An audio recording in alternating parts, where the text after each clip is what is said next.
Hello नमस्कार दोस्तों, मैं ऋषभ आपके चैनल एजुकेशन फॉर ऑल में एक बार फिर से आपका स्वागत करता हूं। आज हम लोग जो पॉलिटी का सेशन कर रहे थे, जिसमें हम लोग राज्य का विधान सभा, विधान परिषद और राज्य मंत्री के बारे में पढ़ रहे थे, उसका मैं अगला लेक्चर लेकर के आ गया हूं, जिसमें हम लोग इसका क्वेश्चन आंसर कर रहे हैं। ये जो है आपका तीसरा पार्ट है। इससे पहले मैंने दो पार्ट में, पहले पार्ट में थ्योरी और दूसरे पार्ट में 20 क्वेश्चन जो है वो करवाया है। अगर आपने नहीं देखा है तो इसका प्लेलिस्ट बना हुआ है, घटना चक्र पॉलिटी के नाम से, आप जो है जाकर के देख सकते हैं। अगर आप बिहार एसएससी और एलपी टेक्नीशियन का फॉर्म फिल किए हैं तो उसके लिए दोनों के लिए सेपरेट जो है वो साइंस का प्रैक्टिस सेट मैं करा रहा हूँ, आप जो है जाकर के देख सकते हैं। तो चलिए हम लोग जो है वो 21 नंबर क्वेश्चन से आज करेंगे। अगर आपको वीडियो पसंद आए तो वीडियो को लाइक कीजिएगा, अपने दोस्तों में शेयर कीजिएगा, और अभी तक चैनल को सब्सक्राइब नहीं किए हैं तो चैनल को सब्सक्राइब ही कर दिया कीजिएगा।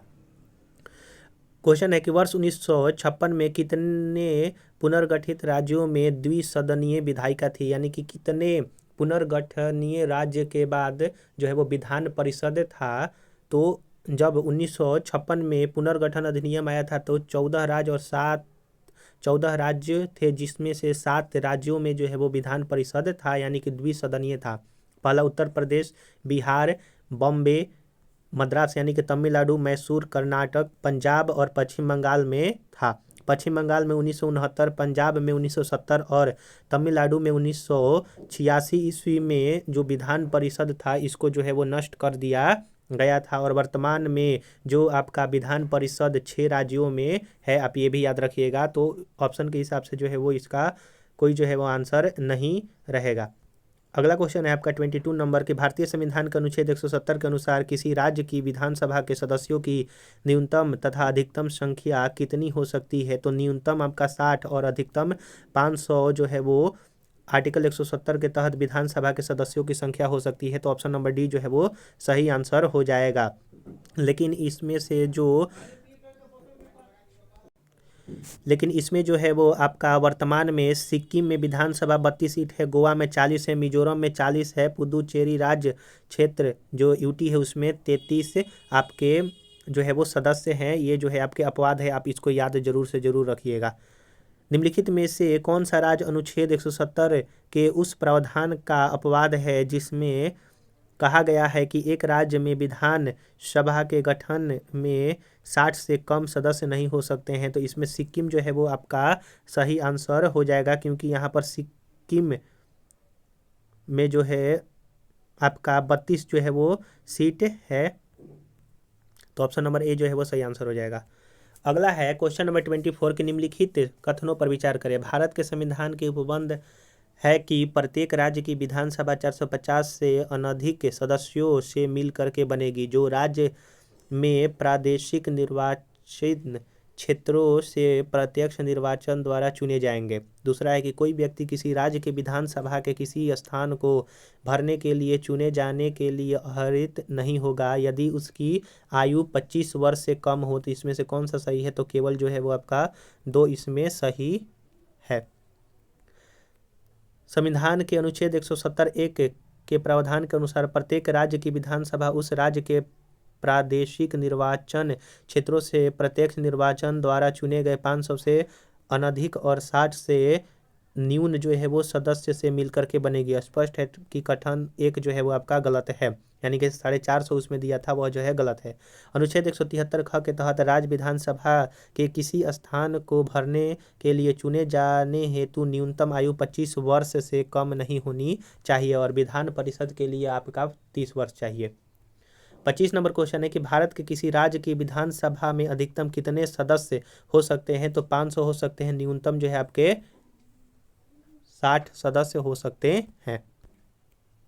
26 नंबर क्वेश्चन है कि भारतीय संविधान के निम्नलिखित अनुच्छेदों में से कौन राज्य की विधानसभाओं के निर्वाचन का प्रावधान प्रस्तुत करता है। तो विधानसभाओं के निर्वाचन का प्रावधान प्रस्तुत आर्टिकल 170 जो है वो करता है।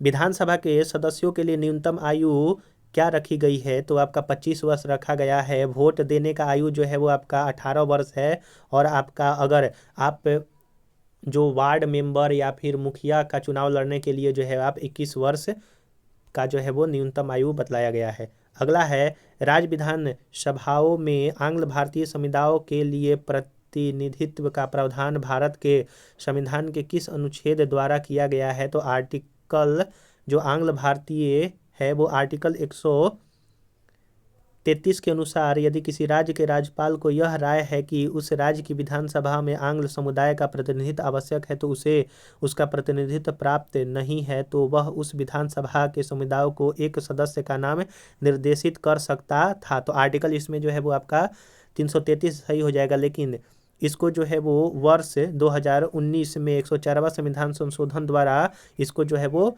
खत्म कर दिया गया। लोकसभा में जो राष्ट्रपति 2 आंग्ल भारतीयों को चुनते थे और विधानसभा में राज्यपाल जो है वो 1 आंग्ल भारतीयों को चुनता था, वो जो है 104वां संविधान संशोधन अधिनियम 2019 के तहत जो है वो हटा दिया गया है। लेकिन ऑप्शन के हिसाब से आर्टिकल 333 जो है वो आपका सही आंसर हो जाएगा।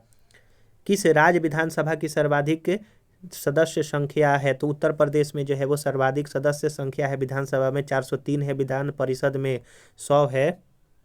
आप जो है कमेंट में बताइएगा कि उत्तर प्रदेश में जो है वो राज्यसभा में कितने सीटें हैं। निम्नलिखित भारतीय राज्यों में से किसकी राज्य विधानसभा में सदस्यों की संख्या जो है वो आपका अधिक है? तो निम्नलिखित में से जो है वो हिमाचल प्रदेश की जो है वो आपका अधिक है। दिए गए प्रश्न के अनुसार अरुणाचल प्रदेश में जो है आपका 60 है, मेघालय में 60 है, मणिपुर में 60 सदस्य है, वहीं आपका हिमाचल प्रदेश में जो है वो 68 सदस्य है विधानसभा के। आप ये याद रखिएगा। राज्य विधानसभा के निर्वाचन का संचालन करता है तो भारत का निर्वाचन आयोग जो है वो राज्य विधानसभा के निर्वाचन का संचालन जो है वो करता है। अनुच्छेद 324 के तहत ही राज्य विधानसभाओं के निर्वाचन को संचालित करने की शक्ति भी भारत के निर्वाचन आयोग को ही सौंपा गया है, जो कि लोकसभा चुनाव करवाता है। क्वेश्चन नंबर 32 है कि निम्नलिखित में से कौन सा एक राज्य के विधानमंडल के किसी सदस्य के निर्हरता से संबंधित किसी प्रश्न का विनिश्चय करने हेतु अंतिम सत्ता है? तो राज्यपाल जो है वो आपका है।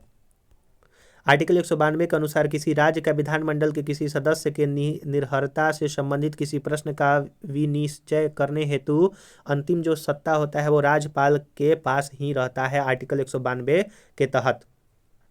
अगला क्वेश्चन है आपका कि विधानसभा के सदस्यों की निर्हरताओं से संबंधित प्रश्नों पर अंतिम विनिश्चय किसके द्वारा लिया जाता है? तो वो आपका राज्यपाल के द्वारा जो है वो लिया जाता है। 34 नंबर क्वेश्चन है कि यदि किसी राज्य की विधानसभा का अध्यक्ष यानी कि स्पीकर पद त्याग चाहे तो उसे अपना त्याग पत्र जो है वो किसको देना होगा? तो उपाध्यक्ष को जो है वो देना होगा। जैसे लोकसभा का अध्यक्ष अगर अपना पद त्याग करना चाहते हैं तो वो लोकसभा के उपाध्यक्ष को अपना त्याग पत्र देगा, वैसे ही विधानसभा का अगर अध्यक्ष अपना पद त्याग करना चाहते हैं तो वह अपने उपाध्यक्ष को देगा, आर्टिकल 179 ख के अनुसार। अगला है कि निम्नलिखित कथनों पर विचार करें। विधानसभा का की अध्यक्ष यदि विधानसभा की सदस्य नहीं रहता या फिर रहती है तो अपना पद रिक्त कर देगा या फिर देगा। जब किसी विधानसभा का विघटन किया जाता है तो अध्यक्ष अपने पद को तुरंत रिक्त कर देगा। तो निम्नलिखित में से कौन सा सही है? तो केवल जो है वो आपका एक सही है। दिए गए कथन में एक सही है, कथन जो है वो 2 गलत है। देखिए, संविधान के अनुच्छेद 179 के खंड क के अनुसार विधानसभा का अध्यक्ष या उपाध्यक्ष के रूप में पद धारण करने वाला सदस्य या यदि विधानसभा का सदस्य नहीं रहता है तो अपना पद रिक्त जो है वो कर देता है। कथन 2 जो है वो गलत है, क्योंकि आर्टिकल 179 दूसरे परंतु के अनुसार जब कभी भी विधानसभा का विघटन किया जाता है तो विघटन के पश्चात होने वाले पुनः निर्वाचन विधानसभा के प्रथम अधिवेशन के ठीक पहले तक अध्यक्ष अपने पद को रिक्त नहीं करेगा, जब तक से नया जो है वो अध्यक्ष बन करके ना आ जाए। 36 नंबर क्वेश्चन है कि विधानसभा के विघटन के बाद भी उसका अध्यक्ष स्पीकर पद पर बना रहता है। विधानसभा के विघटन के बाद गठित विधानसभा की पहली बैठक के ठीक पूर्व तक जो है वो आपका पद पर बने रहता है। क्वेश्चन नंबर 37 है कि राज्य की विधानसभा के सत्रावसान का आदेश किसके द्वारा दिया जाता है? तो राज्यपाल के द्वारा जो है वो दिया जाता है। आर्टिकल 174(2) के तहत जो है वो सत्रावसान का आदेश राज्यपाल द्वारा जो है वो दिया जाता है। 38 नंबर क्वेश्चन कि भारत किसी राज्य की विधानसभा के संदर्भ में निम्नलिखित कथनों पर विचार करें। पहला है कि वर्ष के प्रथम सत्र के प्रारंभ में राज्यपाल सदन के सदस्यों के लिए रूढ़िगत संबोधन करता है। दूसरा है कि जब किसी विशिष्ट विषय पर राज्य विधानमंडल के पास कोई नियम नहीं होता है तो उस विषय पर वह लोकसभा के नियम का पालन करता है। तो निम्नलिखित में से आपका कथन 1 और 2 जो है वो दोनों आपका सही है। इस तरह से ऑप्शन नंबर जो है वो सी आपका सही आंसर हो जाएगा। अगला क्वेश्चन है आपका कि मध्य प्रदेश विधानसभा की कार्यवाही का सही क्रम जो है वो चुनना है। तो मध्य प्रदेश विधानसभा का जो कार्यवाही का सही क्रम है वो आपका 3-2-4-1 है। यानी कि शपथ या फिर प्रतिज्ञान लिया जाता है, फिर मंत्रियों का फिर जो है राज्यपाल का अभिभाषण होता है, फिर जो है वो आपका मंत्रियों का परिचय होता है और निधन संबंधी उल्लेख जो है वो आपका मध्य प्रदेश के विधानसभा का कार्यवाही का यही जो है वो आपका रूपरेखा है। क्वेश्चन नंबर 40 है कि राज्य विधान मंडल की बैठक आयोजित करने के लिए कोरम गणपूर्ति जो है वो क्या होना चाहिए। तो 10 सदस्य या कुल सदस्यता का 10वां हिस्सा जो भी अधिक हो वह जो है आपका हो सकता है। यानी कि अगर राज्य विधानमंडल की बैठक आयोजन करना है तो उसके लिए जो कोरम है वो 10 सदस्य या फिर कुल सदस्य का 1/10वां भाग जो है वो होना चाहिए। आर्टिकल